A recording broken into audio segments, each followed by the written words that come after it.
Hello everyone and welcome to the Constructive Criticism Network. This network is here to help you improve at Magic the Gathering at every level. From Pauper Leagues to Top 1000 Mythic, we've got you covered. If you want to hear the entire network, head on over to our sponsor at PureMTGO.com, where you can hear each and every show, each and every week, and check out their sponsor, MTGO Traders, and tell them that the CCMTG Network sent you. Now sit back, enjoy the show. From YouTube, podcasts, and more, here's this week's episode from ConstructiveCriticism.com. Hello, everyone. It is 6:05 p.m. Thursday, October 22nd, 2020. And we're finally making some headway into this year, aren't we? And that means it is time for this week's trip down the Homeward Path. This is episode 91. But before we dive in, I've got some questions. Are you a fan of Magic the Gathering?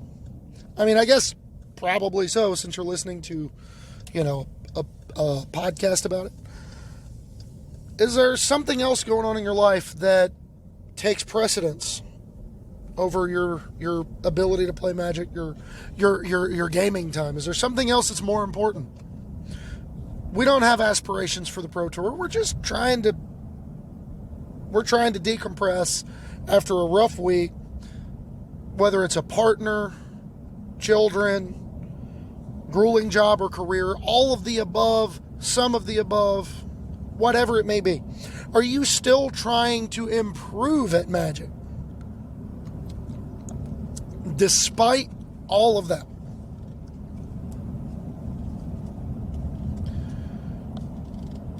If so, well, get your mountains and forests ready, because this is going to be a Gruul episode.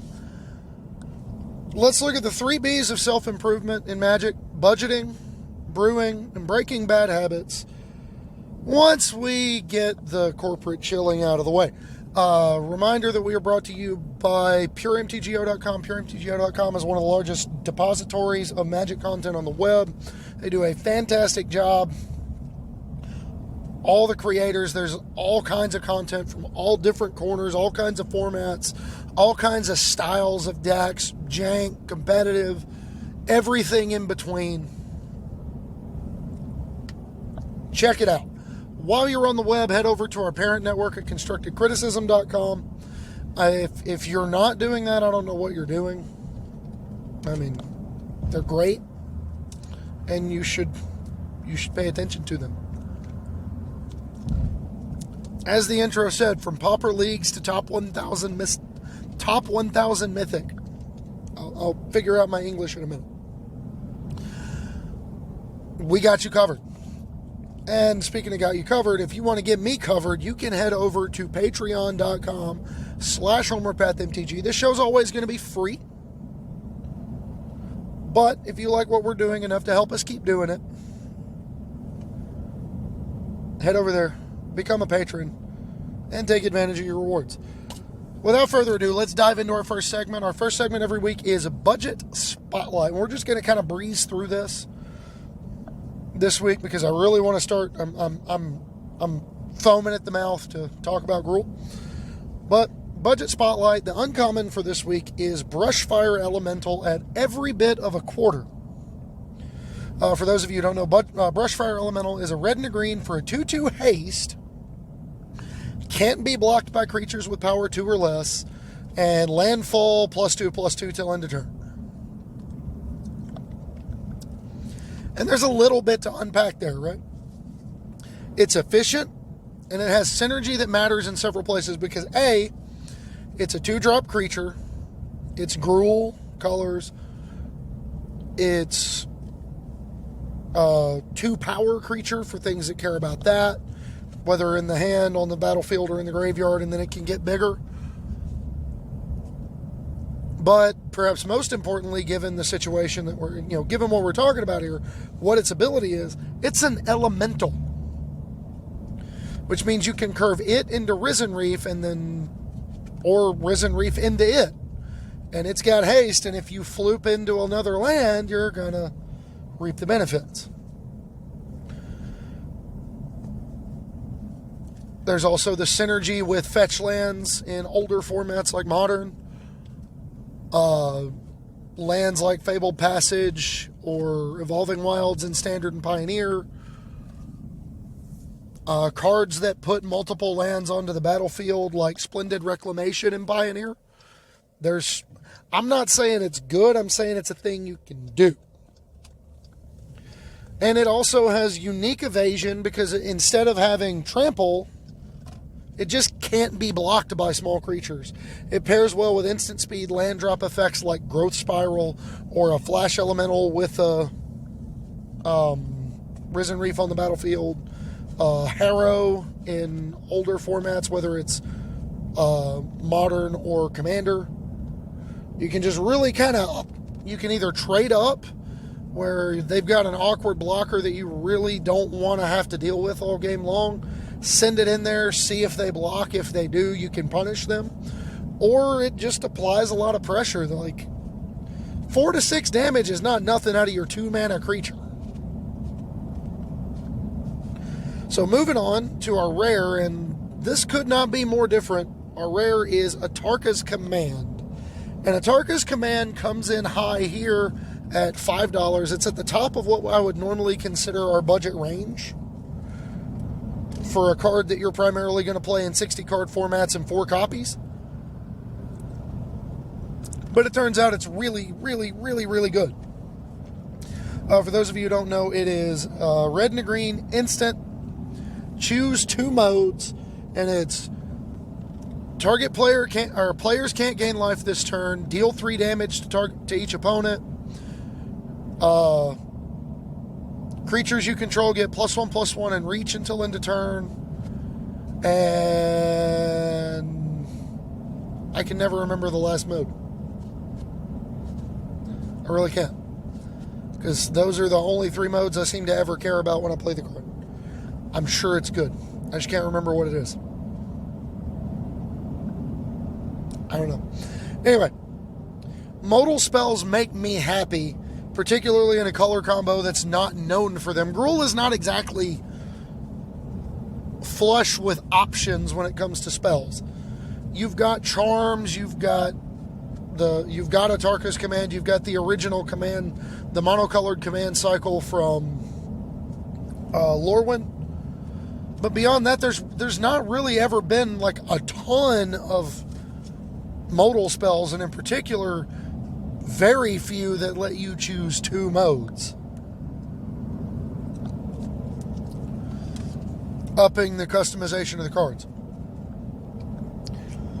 The range of modes offers flexibility where it really shouldn't exist. A good case in point is the ability to, against a life gain deck, use it as a Skullcrack to shut off their synergies, while at the same time against a regular creature mirror where you're trying to push for game, you just send them in there and go 3 upstairs, pump the team.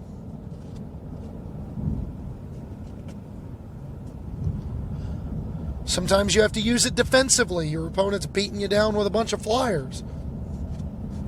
So you hold it back. You hold your creatures back, and they swing in anyway, and you just give the team reach.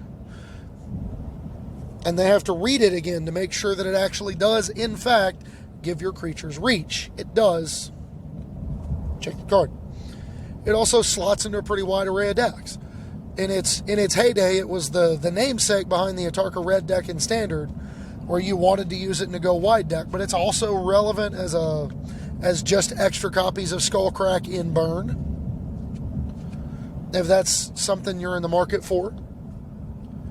It's relevant in just classic tokens decks that, I mean, it's got a lot of range to it. You can play it in a regular, like, play my creatures and attack, play the best creature at each point in the mana curve. You can play it in that kind of Gruul deck. Because you're still, it's going to accelerate your clock. It's going to be disruptive. It's going to create awkward blocking angles for your opponent. Whatever the case may be, it's very, very, very, very good. Our mythic this week is Domri Chaosbringer. Domri Chaosbringer, you have 2 a red and a green. 4 loyalty, and I think it's +1, -2, -1. I can't remember. And then whatever the alt is. I genuinely cannot remember the loyalty costs, and I can't pull it up because I'm driving.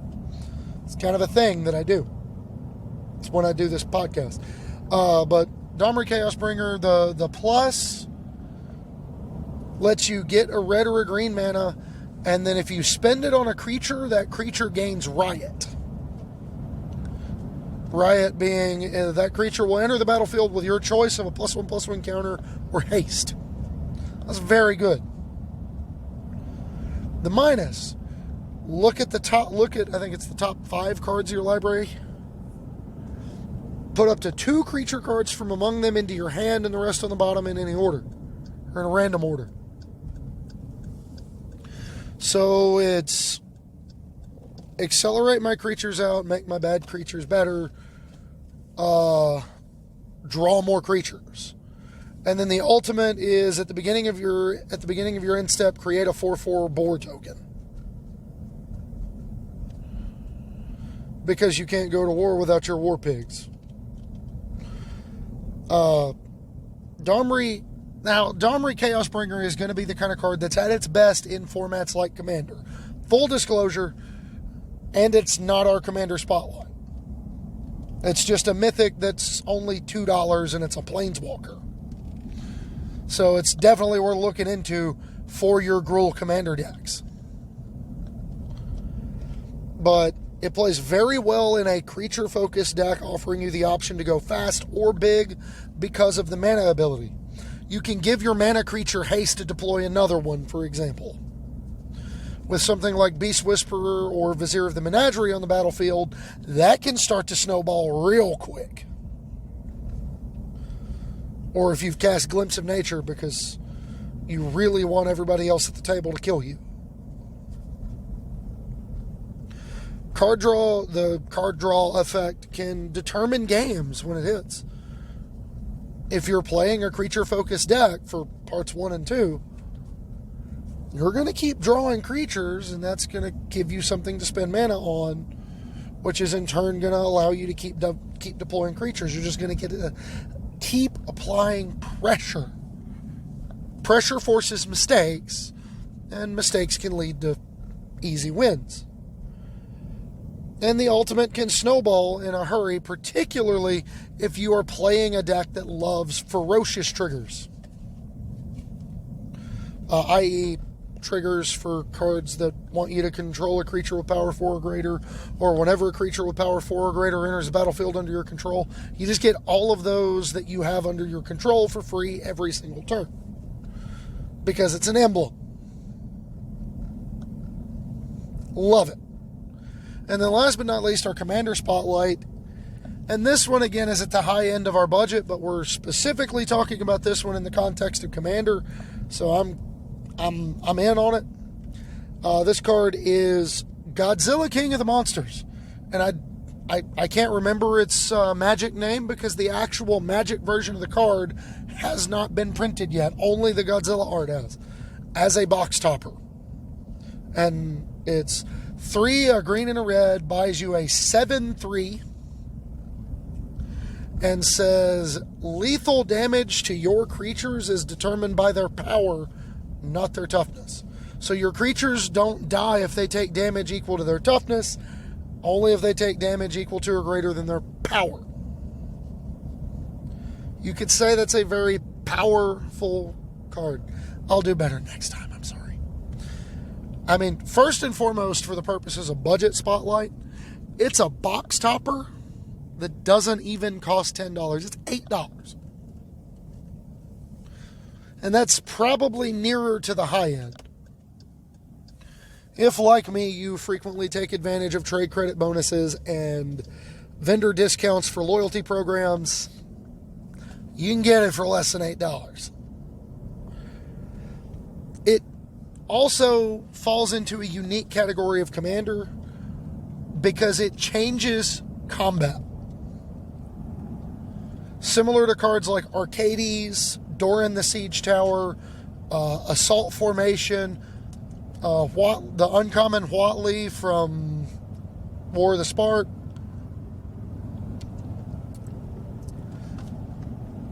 It doesn't go to that extreme to where only your toughness matters or only your power matters, but it kind of goes to that extreme.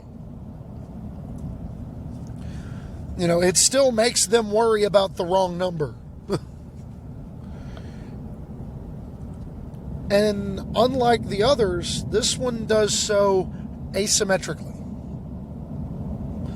Like, even if your opponents accidentally just have a deck full of creatures with greater power than toughness, this doesn't affect their creatures. So you can still get the cheese with a 1 damage to all creatures spell.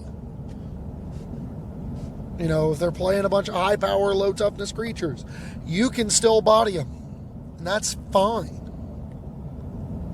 And, last but not least for Godzilla, it represents what is ostensibly one of the most unique Gruul commanders.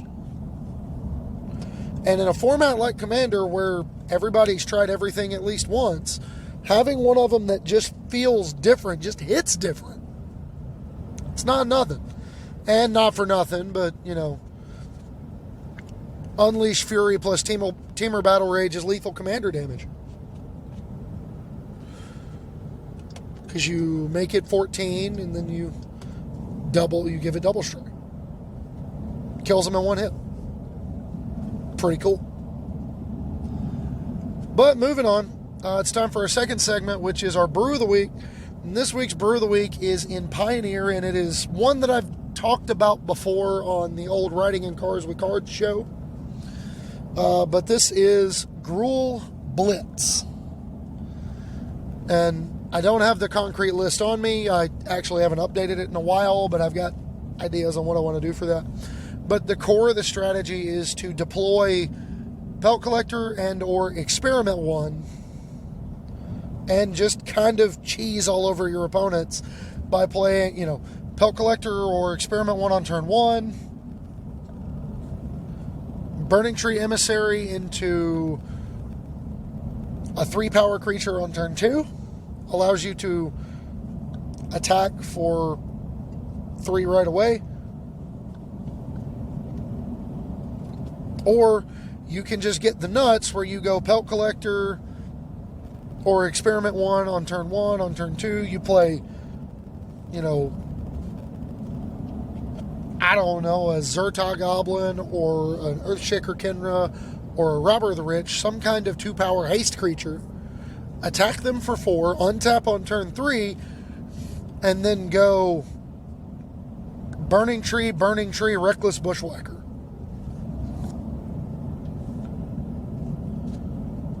And your team gets 1-0, and you send everybody in sideways and find out if your opponent's dead. Because you're, double Burning Tree plus Pelt Collector Experiment 1 plus Zerta Goblin. That's 6, 7, 8, 9, 10, 11, 12, 13, 14 damage after attacking for 4 on turn 2 in a format with Shocklands. They might be dead or dying on turn 3. And that was the core focus of the deck, is the speed. It's got 3 S's, because I like to divide everything into 3s. It's how triangular of me. The deck is designed to leave them dead on the board by the end of turn 3. Whether it's the Pelt Collector with multiple Burning Trees and the Reckless Bushwhacker draw, or it's just Pelt Collector, Experiment 1, or Foundry Street Denizen into 2-power haste creature, into 3-power haste creature, that's still going to get them close. If you play one of those 1-drops that grows, and then you play a 2-power haste creature on turn 2, attack for 4, play a 3-power haste creature on turn 3, attack for 8. They are dead to what you have on the table right now. Right now.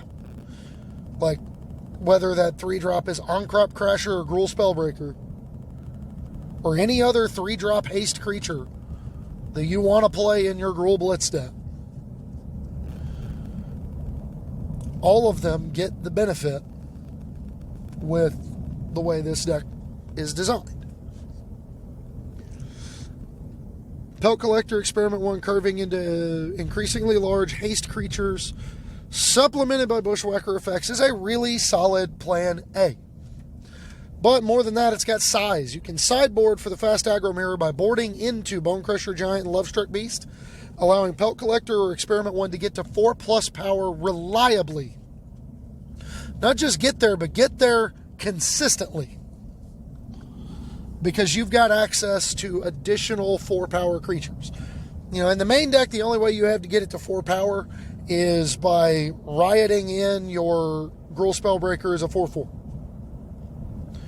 Not so post-board.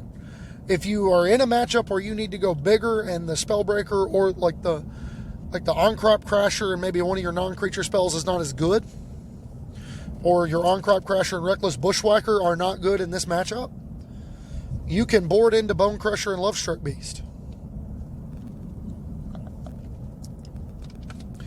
If you're in a fast creature mirror or you're in a mirror, a red deck mirror, that can be a big deal. Bone Crusher Giant serving as additional removal, along with a big body, and then Lovestruck Beast representing 2 bodies. Even if it never gets to attack, it's just another body on the table, holding down the fort. The Riot on Zertog Goblin and Gruul Spellbreaker also offers you a level of flexibility in that you don't always have to have them as haste creatures. They can sometimes just be regular dorks. And then you've also got space as your ally. Pioneer is increasingly falling into fair magic territory and starting to inbreed a little bit along that axis. A lot of the decks you're going to see people playing reliably are going to be decks like Mono Black Aggro, Uro Piles, Blue-White Control. They're decks that are designed around the axis of turn 4 being the fundamental turn. I have to kill you by turn 4, or I have to stabilize by turn 4. But what happens if you kill them on turn 3? What happens if you're just a little bit less fair than they are? That's what we're talking about here. And then a linear Goldfish deck that has more play to it than would seem to meet the eye can occupy a very real space in any given meta, but especially in this one right now.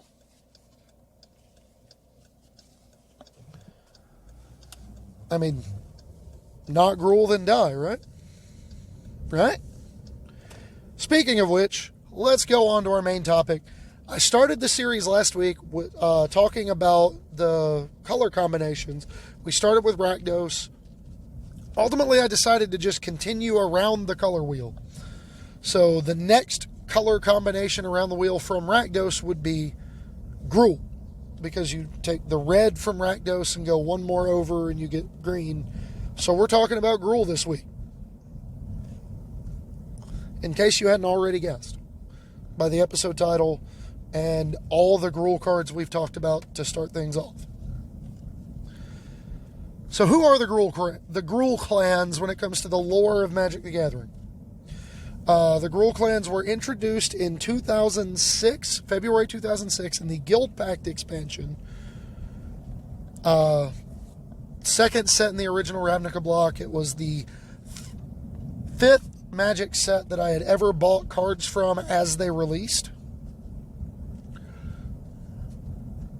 And when I say bought cards, I mean like 3 or 4 booster packs at Walmart, and then I had to trade for everything else. But that's a whole other thing that we'll get into later on a different episode, like 9 weeks from now. But within the realm of the lore, the actual clan, the guild, the Gruul Clans guild, are portrayed as barely organized in any fashion and seen as violent, aggressive, anarchist thugs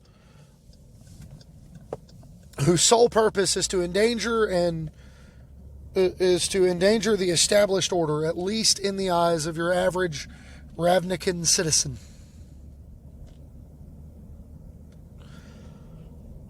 It's a guild of outcasts. You see a lot of weird creature types in Gruul. berserkers, ogres, cyclopses, giants. But when we're talking about red and green, what are the overall strengths of them when it comes to putting those two colors together in Magic? You get efficiently costed threats, because when you mix red's propensity for speed with green's propensity for size, you get a lot of nonsense. A lot of nonsense. Particularly in the 3 to 5 mana range. You get a lot of really, really good creatures in red and green. By that same token, you get a lot of excellent mid-range creatures, whether it's just efficiently costed threats like, well, Rekindling Phoenix, Hazoret the Fervent, Ronus the Indomitable, big hulking creatures for their mana cost with a lot of words on them, Questing Beast, Lovestruck Beast, Bone Crusher Giant, whatever. You also get value creatures in red and green, where really we shouldn't get them. I mean, if I'm being honest. But we get, the green draw a card creatures, or we get the red exile a card from the top of your library and be able to cast it until end of turn creatures. Defensive body creatures that provide some sort of benefit. You get overall high card quality for proactive decks, because red and green independently are not particularly interested in super long games. And when you put them together, they just don't even know what they are.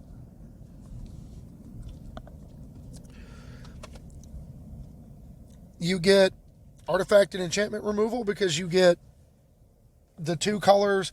You get red, which is particularly adept at destroying artifacts, and then you get green, which along with white gets the lion's share of the artifact / enchantment removal. You get hosers for reactive opponents, cards like Veil of Summer, cards like Fry, cards like, cards like Chill, cards like Boil, going back in the day, cards like Flash Fires, Blood Moon.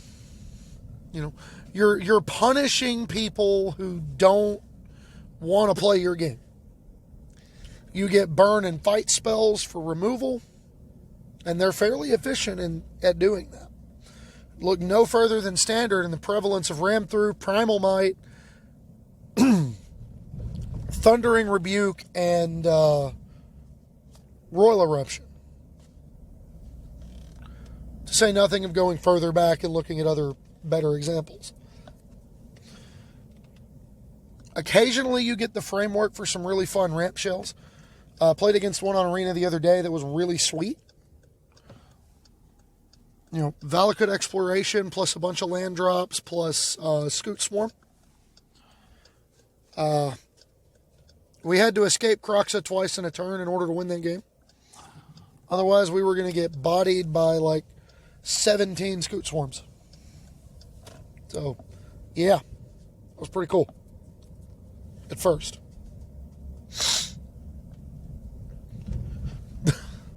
Occasionally, it's also an unorthodox source of combo aggro from time to time. Decks like the Become Immense plus Tamer Battle Rage, decks of Con Standard, you get random pump spell aggro decks every now and then. Some of the early Infect builds were Gruul, because they didn't want to play Blighted Agent.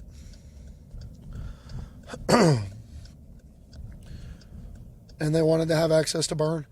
And then most recently you have a deck like Electrostatic Pummeler, which is a really good example of combo aggro.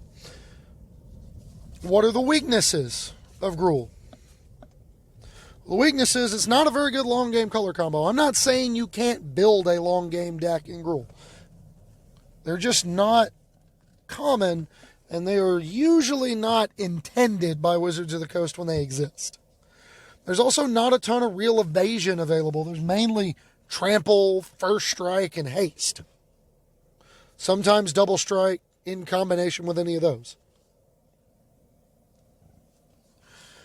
And while you're reasonable enough at removing creatures with burn and fight spells and just having bigger creatures, you have a lot of problems removing planeswalkers. Like a lot of problems. And last but not least, for weaknesses, Gruul decks rarely are built around synergy so much as they are just like reasonable piles of good Magic cards. Because, frankly, the color combo, despite all the love it's gotten over the years, doesn't really do anything together that Wizards wants to really push. They're usually board dominant strategies, and you just end up playing the cards that are independently good. Mechanical identities. You have the 3 printed guild mechanics from original Ravnica block, Return to Ravnica block, and Guilds of Ravnica pseudo block. You have Bloodthirst from the original. It ended up becoming more of an evergreen mechanic. Whenever an opponent has lost life this turn, this creature enters the battlefield with X +1/+1 counters on it, where X is the number that appears after Bloodthirst.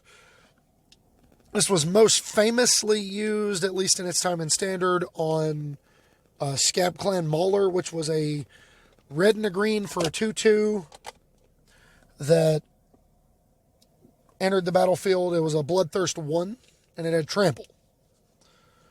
Remember back in the days when a 2-mana 3/3 Trample was a really, really, really good creature? Pepperidge Farm remembers. Return to Ravnica block saw the return of Gruul and their new mechanic, Blood Rush, where you could pay mana, discard the creature, the card from your hand, and gain an effect. Typically in the form of pumping your creature and giving it some form of ability, or what have you. But that was the idea behind Blood Rush, was to get, you were going to lose this thing anyway, I'm just going to throw it at you and get it out of there. I'm going to hurt you with it. And then most recently with the Riot mechanic in Ravnica Allegiance. And Riot will go down as my favorite Gruul mechanic because I love choices. Creatures with Riot enter the battlefield with your choice of haste or a +1/+1 counter. So you can go big, or you can go fast, or you can work it so you get both. Multiple instances of Riot let you choose twice, so you can get both. Or you can get, double +1/+1 counters. Or you can get super haste. No, you can't. That's not a thing. Closest thing to super haste was dash. We don't want to talk about it. Frequent themes are power 4 or power X or greater, fight, recursive, card advantage, neutral auras, first strike, trample, and haste, just all over the creatures.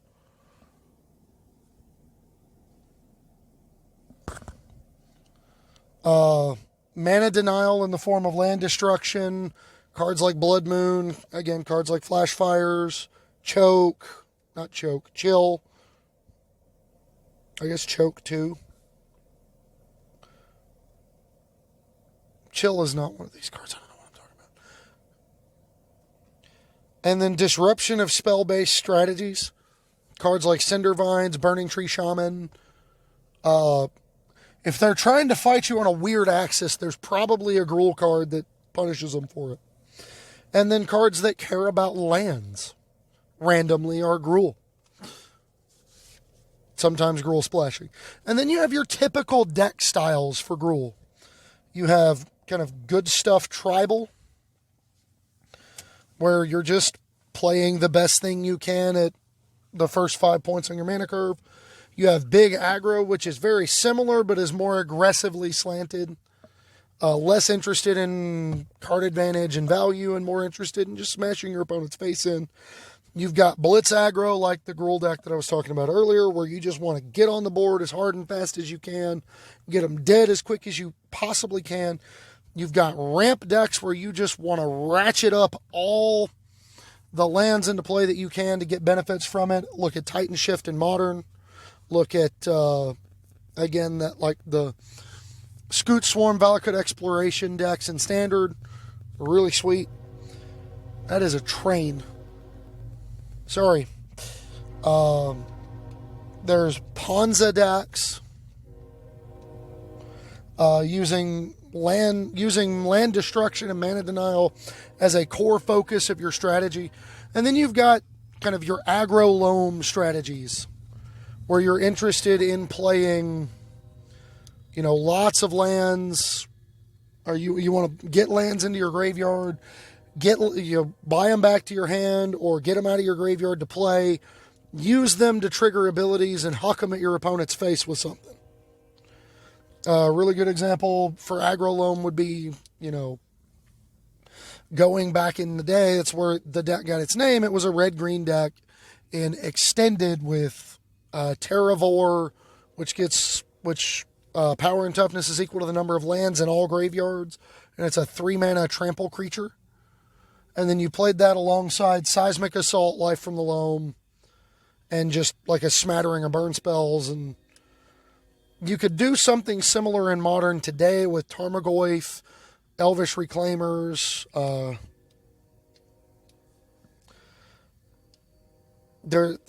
I haven't sketched the idea out much further than concept, if I'm being honest. But with all that being said, all that out in the open, that's all I've got for this week. So I hope you enjoyed. We will be back next week to talk Selesnya.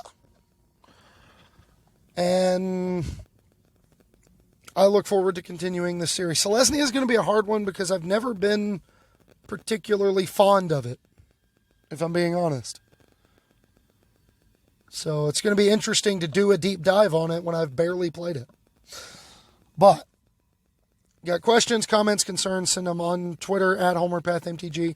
On Facebook, my name is Adam Spain. On the Facebook group, the Homeward Pathfinders. Again, don't forget to check out the parent network, Constructive Criticism, the sponsor at PureMTGO.com, and the patron, if you want to become a patron, patreon.com/HomewardPathMTG. And with that, I can't help but feel the need to reiterate what I've been saying for months. We're all going through it. Everything kind of sucks right now. So, when you're dealing with the people in this community or any community, never be cruel, never be cowardly. Remember that hate is always foolish, love is always wise. Always try to be nice, but never fail to be kind. So, laugh hard, Gruul smash, and be kind. We'll catch you next week.